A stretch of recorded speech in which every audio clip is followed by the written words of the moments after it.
نور مقدم کے والد شوکت مقدم میڈیا سے گفتگو کر رہے ہیں. نہیں کوئی نہ کوشش کی ہے اور اگر کوشش کرے گا کوئی تو میں بالکل نہیں مانوں گا. اچھا یہ فرمائیں کہ عام طور پہ لڑکیوں کے جو کیسز ہیں وہ بری ہو جاتے ہیں. یہ پہلا کیس تھا جس کے اوپر سوسائٹی کا رد عمل تھا. سوسائٹی کا اور میڈیا کا جو رد عمل تھا وہ کیسا تھا یہ بتائیے. Are you satisfied? سوسائٹی اور میڈیا نے بہت ساتھ دیا اور جن لوگوں کو ہم جانتے تھے جن لوگوں کو ہم نہیں جانتے تھے سارے مائیں بیٹیاں دوست اور رشتہ دار سارے دعا کر رہے تھے. سارے جو ہے ہمارے ساتھ تھے. پورا نیشن ہمارے ساتھ تھا. بلکہ پوری آدھی دنیا ہمارے ساتھ تھی. پوری دنیا ہمارے ساتھ تھی. تو یہ ایک ایسا کاز تھا جس میں کسی کو بولنے کی ضرورت نہیں تھی.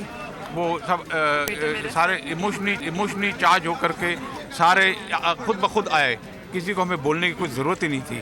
تو یہ آپ دیکھ رہے تھے خود ہی. اور میڈیا کا میں بہت شکر گزار ہوں کہ انہوں نے یہ میٹر کو لائیو رکھا اور ساری فیملی شکر گزار ہے کہ آپ لوگ نے میٹر کو لائیو رکھا اور یہ ایک جو ہے مثالی سزا ملی ہے جو مین ملزم کو. اس سزا کا ویمن رائٹس کی جو موومنٹ ہے پاکستان کے اندر اس پہ کوئی سمبولک اثر پڑ رہا ہے؟ وومن رائٹس اور جنرلی میں نے بولو سارے جو ہے یہ بیٹیوں اور کا سوال ہے. پاکستان کی ساری بیٹیوں کا سوال ہے اور یہ بہت ضروری تھا کہ یہ سزا ایک پریسیڈنس بنے گا.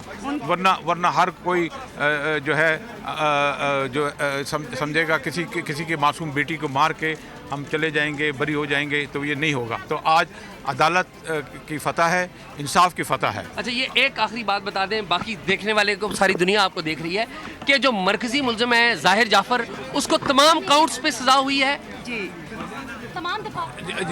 ڈیٹیل ہمیں نہیں پتہ. ڈیٹیل بتائیں گے وہ ڈیٹیل آرڈر آئیں گے ججمنٹ ہم پتہ کر سکتے ہیں. پھر ابھی کاپی ملے گی تو پھر اس پہ تبصرہ ہو سکتا ہے. ٹھیک ہے نا. After that